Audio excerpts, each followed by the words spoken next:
Hi friends, so എല്ലാവരും accounts എക്സാമൊക്കെ നന്നായിട്ട് എഴുതി എന്ന് പ്രതീക്ഷിക്കുന്നു. സോ നമുക്ക് നെക്സ്റ്റ് നോക്കാനായിട്ടുള്ള നമ്മുടെ പേപ്പറായിട്ടുള്ള കോർപ്പറേറ്റ് ആൻഡ് അതർ ലോസ് ആണ്. സോ ജസ്റ്റ് നിങ്ങൾക്ക് ഇമ്പോർട്ടൻ്റ് ആയിട്ടുള്ള കുറച്ച് ക്വസ്റ്റ്യൻസും കാര്യങ്ങളൊക്കെ എന്ത് ചെയ്യാം എന്ന് ഷെയർ ചെയ്യാമെന്ന് വിചാരിച്ചു.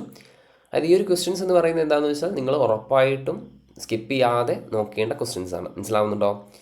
സോ ബേസിക്കലി നമ്മുടെ ലോൻ്റെ ഒരു സിലബസിൻ്റെ ഒരു ഇഷ്യൂ എന്ന് പറയുന്നത് വാസ്റ്റ് ആയിട്ടുള്ള സിലബസ് ആണ്. മനസ്സിലാവുന്നുണ്ടോ? അപ്പോൾ അതുകൊണ്ട് തന്നെ നിങ്ങൾ കൂടുതലായിട്ടും നിങ്ങളുടെ ഓൺ നോട്ട്സ് നിന്ന് പഠിക്കാൻ വേണ്ടിയിട്ട് ശ്രദ്ധിക്കണം. അത് ടെക്സ്റ്റ് കൂടുതൽ വായിച്ച് നമുക്ക് സമയം കളയാനായിട്ടില്ല. സോ ബേസിക്കലി നമ്മുടെ ഓൺ നോട്ട്സ്, ഇപ്പോൾ നമ്മുടെ സ്റ്റുഡൻസ് ആണെങ്കിൽ നമ്മൾ ചാർട്ടും കാര്യങ്ങളൊക്കെ ഓൾറെഡി ഹാൻഡ് റിട്ടൺ ആയിട്ട് ക്ലാസ്സിൽ നിന്ന് ഉണ്ടാക്കുന്ന ചാർട്ട്സും കാര്യങ്ങളൊക്കെ ഉണ്ടായിരിക്കും. സോ അതും കാര്യങ്ങളൊക്കെ നോക്കിയിട്ട് വേണം പഠിക്കാൻ വേണ്ടിയിട്ട്. അലോങ് വിത്ത് ദാറ്റ് നിങ്ങൾ എന്തും ചെയ്യണം, നിങ്ങൾ ഈ പറയുന്നത് പോലെ തന്നെ ക്വസ്റ്റ്യൻസ് പ്രാക്ടീസ് ചെയ്യണം. ക്വസ്റ്റ്യൻസ് നിർബന്ധമായിട്ടും, അതായത് ഞാൻ ഈ പറഞ്ഞു തന്നിട്ടുള്ള കോൺസെപ്റ്റ്സിൻ്റെ കൂടെയുള്ള ക്വസ്റ്റ്യൻസ് കറക്റ്റായിട്ട് എന്ത് ചെയ്യണം, പ്രാക്ടീസ് ചെയ്യണം. So wish you all the best. നമുക്ക് സ്റ്റാർട്ട് ചെയ്യാം. നമുക്ക് ജസ്റ്റ് ഒന്ന് സ്റ്റാർട്ട് ചെയ്യാം. ഓക്കെ, അപ്പോൾ അതായത് ഫസ്റ്റ് ചാപ്റ്ററിനകത്ത് പ്രിലിമിനറി ചാപ്റ്ററാണ്. മാക്സിമം നിങ്ങൾ 20 മിനിറ്റാണ് ഇതിനകത്ത് സ്പെൻഡ് ചെയ്യാൻ വേണ്ടിയിട്ട് പാടുള്ളൂ. ഓക്കെ, സോ മാക്സിമം ലിമിറ്റാണ് ഞാൻ പറയുന്നത്. വിച്ച് മീൻസ് ചില സ്റ്റുഡൻസിന് ഇതിന് ചെറിയ സമയത്ത് ഫിനിഷ് ചെയ്യാൻ വേണ്ടി സാധിക്കും. നല്ല കാര്യമാണ്. മാക്സിമം നിങ്ങൾക്ക് 20 മിനിറ്റാണ് ഈ പറയുന്നത് പോലെ തന്നെ ഈ ഒരു ചാപ്റ്ററിനെ സ്പെൻഡ് ചെയ്യാൻ വേണ്ടിയിട്ട് പാടുള്ളൂ. ഈ ഒരു കേസിനകത്ത് companies based upon the power, അല്ലേ, കൺട്രോളിൻ്റെ ബേസിൽ holding company, subsidiary company, associate company. Okay, സെക്ഷൻസും പഠിക്കണം. 2 clause 87, അല്ലേ, subsidiary company 2 clause 87, holding company 2 clause 46 and associate company 2 clause 6. അതിനകത്ത് ഒരു പോയിന്റ് ഉണ്ട്, ഫിഡ്യൂഷ്യറി കപ്പാസിറ്റി. അതായത് ഷെയർസ് ഫിഡ്യൂഷ്യറി കപ്പാസിറ്റിയിൽ ട്രസ്റ്റി ഒക്കെ ആയിട്ടാണ് ഹോൾഡ് ചെയ്യുന്നുണ്ടെങ്കിൽ അത് കൗണ്ട് ചെയ്യില്ല എന്നുള്ളൊരു കാര്യമുണ്ട്.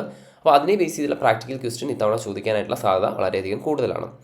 സെക്കൻഡ് തിങ്, 2 clause 69 നമ്മൾ പ്രൊമോട്ടറിനെ കുറിച്ച് സംസാരിക്കുന്നു. ഓക്കെ, പ്രൊമോട്ടറിൻ്റെ കേസിനകത്ത് പ്രൊഫഷണൽ കപ്പാസിറ്റിയിൽ ആക്ട് ചെയ്യുകയാണെങ്കിൽ പ്രൊമോട്ടറായിട്ട് ട്രീറ്റ് ചെയ്യില്ല എന്നുള്ള കാര്യം ഓർമ്മിക്കണം. Financial year, okay, 2 clause 41 financial ഇയറിനെ സംബന്ധിച്ചുള്ള കാര്യങ്ങളാണ്. ജനുവരിക്ക് ശേഷമാണ് ഇൻകോർപ്പറേറ്റ് ചെയ്യുന്നതെന്നുണ്ടെങ്കിൽ, ജനുവരി 1 ജനുവരിക്ക് ശേഷമാണ് ഇൻകോർപ്പറേറ്റ് ചെയ്യുന്നതെന്നുണ്ടെങ്കിൽ ഫോളോയിങ് ഇയറിലത്തെ March 31 ആണ് ഈ പറയുന്നത് പോലെ തന്നെ ഫിനാൻഷ്യൽ ഇയർ എൻഡ് ആവുക എന്നുള്ള കാര്യം ഓർമ്മിക്കണം. ആൻഡ് ഓൾസോ കൺസോൾട്ടേഷൻ്റെ കേസിനകത്ത് if the holding company is following, okay, holding company വേറെ ഏതെങ്കിലും രീതിയിലുള്ള ഇയർ ആണ് ഫോളോ ചെയ്യുന്നതെങ്കിൽ നമുക്ക് ആ ഇയർ ഫോളോ ചെയ്യാം, provided you have to obtain the prior approval of the central government. ആ കാര്യം കൂടെ ഓർമ്മിക്കണം. Okay, so second chapter maximum നമുക്ക് 1.5 ഹവേഴ്സിന് എടുക്കാൻ വേണ്ടി സാധിക്കും. നെയിം ക്ലോസിൻ്റെ കാര്യം മൊത്തത്തിൽ പഠിക്കണം. Okay, reservation of name days, existing company, പിന്നെ അതുപോലെ തന്നെ ന്യൂ കമ്പനി, ഇവരുടെ രണ്ടുപേരുടെയും എത്ര ദിവസമാണ് എന്നുള്ള കാര്യം കറക്റ്റായിട്ട് നോക്കണം. Section 19 subsidiary company not to hold the shares of holding company, വളരെ ഇമ്പോർട്ടൻ്റ് ആയിട്ടുള്ള ഒരു ഏരിയയാണ്. Section 19 subsidiary company not to hold the shares of holding company. എക്സെപ്ഷൻസും പഠിക്കണം. ചേഞ്ച് ഇൻ ഒബ്ജക്റ്റ് ക്ലോസിനകത്ത് ലിസ്റ്റഡ് കമ്പനി ഇപ്പോഴും നമ്മൾ എന്ത് ചെയ്തിട്ടുണ്ട്, ഈ പറയുന്ന പൈസ റേസ് ചെയ്തിട്ടുണ്ട്. ആ റേസ് ചെയ്ത പൈസ യൂട്ടിലൈസ് ചെയ്തിട്ടില്ല, അൺയൂട്ടിലൈസ്ഡ് ആയിട്ടുള്ള എമൗണ്ട് ഉണ്ട്. സോ ആ സമയത്ത് നമ്മൾ ഈ പറയുന്നത് പോലെ തന്നെ exit price, descending share holders, അങ്ങനെ കുറച്ച് കാര്യങ്ങളൊക്കെ സംസാരിക്കും. അതിനെക്കുറിച്ച് സംസാരിക്കണം. സെക്ഷൻ 8 കമ്പനിയെ സംബന്ധിച്ച് അമാൽഗമേഷൻ, സർപ്ലസ് ഡിസ്ട്രിബ്യൂട്ട് ചെയ്യുന്ന കാര്യം. ഓക്കെ, സർപ്ലസ് മറ്റ് സിമിലർ ആയിട്ടുള്ള ഒബ്ജക്റ്റുള്ള ഒരു കമ്പനിയിലേക്ക് ഈ പറയുന്ന കൊടുക്കും. അങ്ങനെയുള്ള രീതിയിലുള്ള 3 കാര്യങ്ങളില്ലേ വൈൻഡിങ് അപ്പിൻ്റെ സമയത്ത് വരുന്നത്. സെൻട്രൽ ഗവൺമെൻറ് ലൈസൻസ് റിവോക്ക് ചെയ്യുന്ന ആ ഒരു കേസ് പഠിക്കണം. Section 10 very important thing. Section 10 എന്ന് പറയുന്നത് നമ്മളെ സംബന്ധിച്ച്, അതായത് IC അങ്ങനെ ടെസ്റ്റ് ചെയ്യാത്തൊരു സെക്ഷനാണ്. അതായത് ഈ പറയുന്നത് പോലെ തന്നെ നമ്മളെ സംബന്ധിച്ച് company to member, member to member, അങ്ങനെ ഒരു 3 കേസ് ലോസ് നിങ്ങൾക്ക് ടെക്സ്റ്റ് ബുക്കിനകത്ത് കാണാൻ വേണ്ടി സാധിക്കും. സോ ആ 3 കേസ് ലോസ് കറക്റ്റായിട്ട് പഠിക്കണം. അതിനെ സംബന്ധിക്കും ഒരു ആപ്ലിക്കബിൾ ലെവലിലുള്ള ക്വസ്റ്റ്യൻ ചോദിക്കാനായിട്ടുള്ള സാധ്യത കാണുന്നുണ്ട്. ക്ലാരിറ്റി ഉണ്ടോ? ഓക്കെ, സോ ഈ കേസിനകത്ത് ഔട്ട്സൈഡറും കമ്പനിയായിട്ട് യാതൊരു രീതിയിലുള്ള ലീഗൽ എഫക്റ്റും ഉണ്ടാവില്ല. ഔട്ട്സൈഡർ ആയി കഴിഞ്ഞു വെച്ചാൽ പിന്നെ ഔട്ട്സൈഡറിനെയും കമ്പനീനെയും എന്ത് ചെയ്യുന്നില്ല, ബൗണ്ട് ചെയ്യുന്നില്ല. ആ കാര്യം ശ്രദ്ധിക്കണം. സെക്ഷൻ 20 to 22 ശ്രദ്ധിക്കണം. ആൻഡ് അതിനകത്ത് തന്നെ ഒരു കേസിനകത്ത്, അല്ലെ, സർവീസ് ഓഫ് ഡോക്യുമെൻറ്റ്സ് കേസിനകത്ത് മെമ്പർ സ്റ്റാൻഡിങ് ഇൻസ്ട്രക്ഷൻ കൊടുത്തിട്ടുണ്ട്. അതായത് സ്പീഡ് പോസ്റ്റിൽ അയക്കണം എന്നുള്ള രീതിയിലുള്ള ഇൻസ്ട്രക്ഷൻ കൊടുത്തിട്ടുണ്ട്. ആൻഡ് ഓൾസോ അതിന് വേണ്ടിയിട്ട് പൈസയും കാര്യങ്ങളൊക്കെ റെമിറ്റ് ചെയ്തു വെച്ചാൽ ആ രീതിയിൽ തന്നെ എന്ത് ചെയ്യണം, അയക്കണം. ആ ഒരു കാര്യം ശ്രദ്ധിക്കണം. സിറ്റുവേഷൻ ക്ലോസ് ഒരു സ്റ്റേറ്റിൽ നിന്ന് മറ്റൊരു സ്റ്റേറ്റിലോട്ട് രജിസ്റ്റർ ഓഫീസ് മാറ്റുന്ന സിറ്റുവേഷൻസിനകത്ത് എന്തൊക്കെ കാര്യങ്ങളാണ്, പ്രൊസീജിയേഴ്സ് ആണെന്ന് പഠിക്കണം. ഡോക്ട്രിൻസ് ജസ്റ്റ് ഒന്ന് വായിച്ച് നോക്കണം. ഡോക്ട്രിൻസും ചിലപ്പം ചോദിക്കാനായിട്ടുള്ള ചെറിയ സാധ്യത കാണുന്നുണ്ട്. കാരണം കുറേ നാളായിട്ട് ICA ഡോക്ട്രിൻസ് ക്വസ്റ്റ്യൻ ചോദിച്ചിട്ടില്ല. And after that we are moving on to our third chapter, that is prospectus. Private placement very important. Private placement എന്തായാലും നിങ്ങൾ പഠിക്കണം. സെക്ഷൻ നമ്പർ 42 പ്രൈവറ്റ് പ്ലേസ്മെൻറ്റ് എന്തായാലും നിങ്ങൾ പഠിക്കണം, ഇൻക്ലൂഡിങ് പണിഷ്മെൻറ്റ് പഠിക്കണം. മിസ്സ്റ്റേറ്റ്മെൻറ്റ്സ്, ക്രിമിനൽ ലയബിലിറ്റി, സിവിൽ ലയബിലിറ്റി, ഇതിൻ്റെ കാര്യങ്ങൾ, പിന്നെ അതുപോലെ തന്നെ പണിഷ്മെൻറ്റ് ഫോർ പെർസണേഷൻ, ഇൻഡ്യൂസ്മെൻറ്റ്, അങ്ങനെയുള്ള കാര്യങ്ങളൊക്കെ എന്ത് ചെയ്യണം, നിങ്ങൾ പഠിക്കണം. പിന്നെ എക്സ്പേർട്ട് ഏതൊക്കെ സിറ്റുവേഷൻസിനകത്ത് ലയബിൾ ആവില്ല, സെക്ഷൻ നമ്പർ 26 നമ്മൾ കൊടുത്തിട്ടുള്ള കാര്യങ്ങളുണ്ട്. അതിനകത്ത് എക്സ്പേർട്ട് ഏതൊക്കെ സിറ്റുവേഷൻസിനകത്ത് ലയബിൾ ആവില്ല എന്നുള്ള കാര്യം പഠിക്കണം. ഓഫർ ഫോർ സെയിൽസ് നിർബന്ധമായിട്ടും സെക്ഷൻ നമ്പർ 28 പഠിക്കണം. അലോട്ട്മെൻറ്റ് ഓഫ് സെക്യൂരിറ്റീസിനെ സംബന്ധിച്ച പ്രൊസീജിയേഴ്സ് പഠിക്കണം. ആൻഡ് ടൈപ്സ് ഓഫ് പ്രോസ്പെക്ടസും നിങ്ങൾ പഠിക്കണം. ഇൻഫർമേഷൻ മെമ്മോറാണ്ടത്തിൻ്റെയൊക്കെ ഈ പറയുന്നത് പോലെ തന്നെ PAS2 കാര്യങ്ങളൊക്കെ ഓർമ്മിക്കണം. PAS ഫോംസ് ഓർമ്മിക്കണം. ചാപ്റ്റർ നമ്പർ 4 മാക്സിമം നമുക്ക് 2 മണിക്കൂറാണ് കൊടുക്കാൻ വേണ്ടിയിട്ട് സാധിക്കും. ആൻഡ് അതിനകത്ത് ഞാൻ ഇത്തവണ എക്സ്പെക്ട് ചെയ്യുന്ന debenture redemption reserve, very important topic, debenture redemption reserve. And ബൈബാക്കിനെ സംബന്ധിച്ച് അസോസിയേറ്റഡ് ആയ ടോപ്പിക്, അതായത് 67, 68, 69, 70 ഈ പറയുന്ന 4 സെക്ഷൻസ് പഠിക്കണം.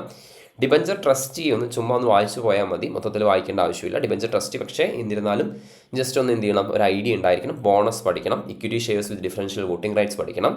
റൈറ്റ് ഇഷ്യൂ പഠിക്കണം. ആൻഡ് ട്രാൻസ്ഫർ ആൻഡ് ട്രാൻസ്മിഷൻ, ഇത്രയും കാര്യങ്ങൾ നിങ്ങൾ ചാപ്റ്റർ നമ്പർ 4 പഠിക്കണം.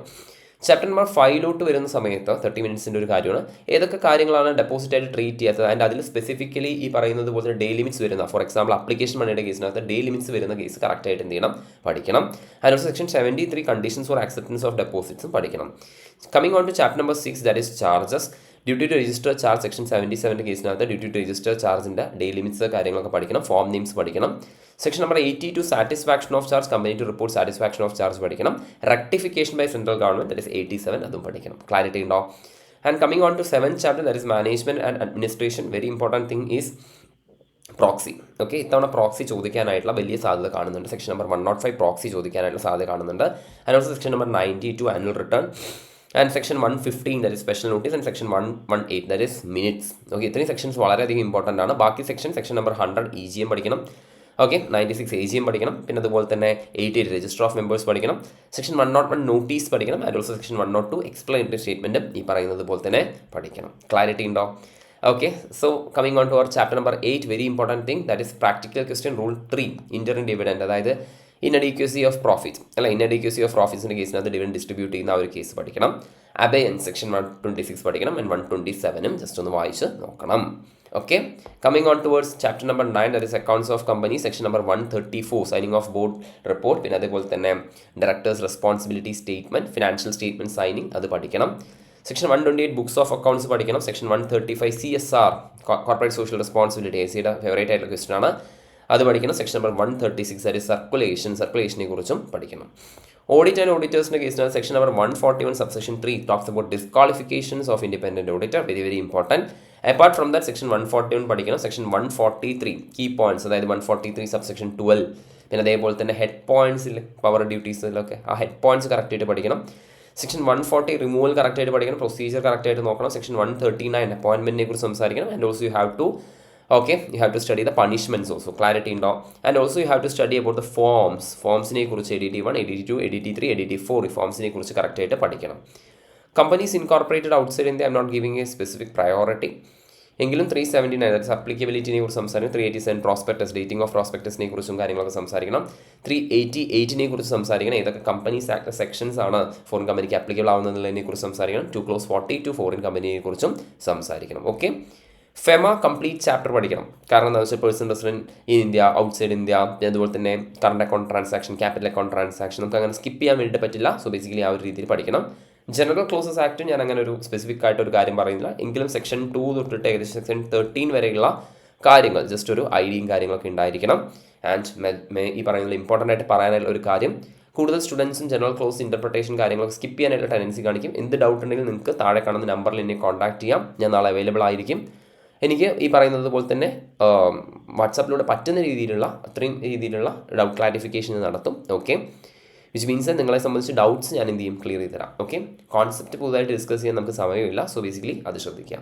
ഇൻ്റർപ്രിട്ടേഷൻ ഓഫ് സ്റ്റാറ്റ്യൂട്ട്സിലോട്ട് പറയുന്ന സമയത്ത് പ്രൈമറി റൂൾസ് അല്ലെങ്കിൽ literal construction, reasonable construction, harmonious construction, mischief rule ഒന്ന് വായിച്ച് നോക്കിക്കോ. പ്രൊവിസോ, പിന്നെ അതുപോലെ തന്നെ പ്രിയാമ്പിൾ, പിന്നെ അതുപോലെ തന്നെ എക്സ്റ്റേണൽ എയ്ഡ്സ് ഓഫ് ഇൻ്റർപ്രിട്ടേഷൻ ഒന്ന് നോക്കുക. Notwithstanding may shall അല്ലേ, മേ ഷോള് ഇതിൻ്റെയൊക്കെ യൂസേജ് കാര്യങ്ങളൊക്കെ കറക്റ്റായിട്ട് എന്ത് ചെയ്യണം, കറക്റ്റായിട്ട് ഈ പറയുന്നത് പോലെ തന്നെ നോക്കണം. പിന്നെ അതുപോലെ തന്നെ ഡെഫിനിഷൻസ്, എക്സോസ്റ്റീവ് ഡെഫിനിഷൻ, ആ കാര്യങ്ങളെക്കുറിച്ചും കറക്റ്റായിട്ട് നോക്കണം. LLPനെ കുറിച്ച് സംസാരിക്കുകയാണെങ്കിൽ ചെറിയ ചാപ്റ്ററാണ്, 10 മാർക്കിന് വെയിറ്റേജുള്ള ചാപ്റ്ററാണ്. So I am giving more priority for LLP. ഇതിൻ്റെ സൈഡിലൊക്കെ ഉള്ളത് ഇൻഡിക്കേറ്റീവ് ആയിട്ടുള്ള ടൈമാണ്. ഓക്കെ, 38 പഠിക്കണം. Power of registrar to obtain information, compounding of offences, very important. Partners transferable interest, compromise arrangement of LLP. Okay, provision for facilitating reconstruction or amalgamation of LLP. പിന്നെ അതുപോലെ തന്നെ whistle blowing and registration of changes in the partners. അപ്പോൾ ഇത്രയും points വളരെയധികം important ആയിട്ടുള്ള കാര്യങ്ങളാണ്. Okay, ഞാൻ വീണ്ടും പറയുന്നു, LLP കംപ്ലീറ്റ് ആയിട്ട് പഠിക്കാൻ വേണ്ടിയിട്ട് നോക്കണം. കാരണം ചെറിയ ചാപ്റ്ററാണ്, കൂടുതലായിട്ടുള്ള മാർക്ക് സ്കോർ ചെയ്യാൻ വേണ്ടി പറ്റുന്ന ഒരു ചാപ്റ്ററാണ്. സോ കറക്റ്റായിട്ട് കാര്യങ്ങളൊക്കെ നോക്കുക. പിന്നെ എങ്ങനെ നമ്മൾ എഴുതണം എന്നുള്ള കാര്യങ്ങളൊക്കെ നമ്മൾ ഓൾറെഡി നമ്മുടെ ക്ലാസ്സിനകത്ത് ഡിസ്കസ് ചെയ്തിട്ടുണ്ട്. മനസ്സിലാവുന്നുണ്ടോ? ആൻഡ് ഓൾസോ നിങ്ങൾക്ക് എന്തെങ്കിലും ഡൗട്ട് ഉണ്ടെങ്കിൽ വീണ്ടും പറയുന്നു, നമ്പറിൽ കോൺടാക്റ്റ് ചെയ്യാവുന്നതാണ്. സ്കിപ്പ് ചെയ്യാതിരിക്കാൻ വേണ്ടി നോക്കുക. മാക്സിമം ചാപ്റ്റേഴ്സ് കവർ ചെയ്യാൻ വേണ്ടിയിട്ട് നോക്കുക. ഓക്കെ, ഇപ്പോൾ നമുക്ക് ഈ പറയുന്നത് പോലെ തന്നെ ഇന്ന് നൈറ്റ് ഇരുന്നിട്ട് ചെറിയ ചെറിയ ചാപ്റ്റേഴ്സ്, അതായത് registration of charges, dividend, deposit, preliminary, ഇങ്ങനത്തെ 3-4 ചാപ്റ്റർ നമുക്ക് നോക്കാം. കമ്പനീസ് ഇൻകോർപ്പറേറ്റഡ് ഔട്ട്സൈഡ് ഇന്ത്യയൊക്കെ പെട്ടെന്ന് നോക്കി തീരുന്ന ചാപ്റ്റേഴ്സാണ്. And it will boost your confidence also. മനസ്സിലാവുന്നുണ്ടോ? And also management and administration ഇത്തവണ നന്നായിട്ട് നോക്കണം. കാരണം മാനേജ്മെൻറ്റ് ആൻഡ് അഡ്മിനിസ്ട്രേഷൻ അത്യാവശ്യം നല്ല മാർക്കിന് ചോദിക്കാനായിട്ടുള്ള സാധ്യതയുണ്ട്. Okay, so that's it guys. Okay, so നന്നായിട്ട് എഴുതുക. ഓക്കെ, എഴുതിയതിന് ശേഷം നമുക്ക് നിങ്ങളുടെ ഈ പറയുന്നത് പോലെ തന്നെ എങ്ങനെ ഉണ്ടായിരുന്നു എക്സാം എന്നുള്ള കാര്യങ്ങളൊക്കെ പറയാം. That's it. Have A nice day.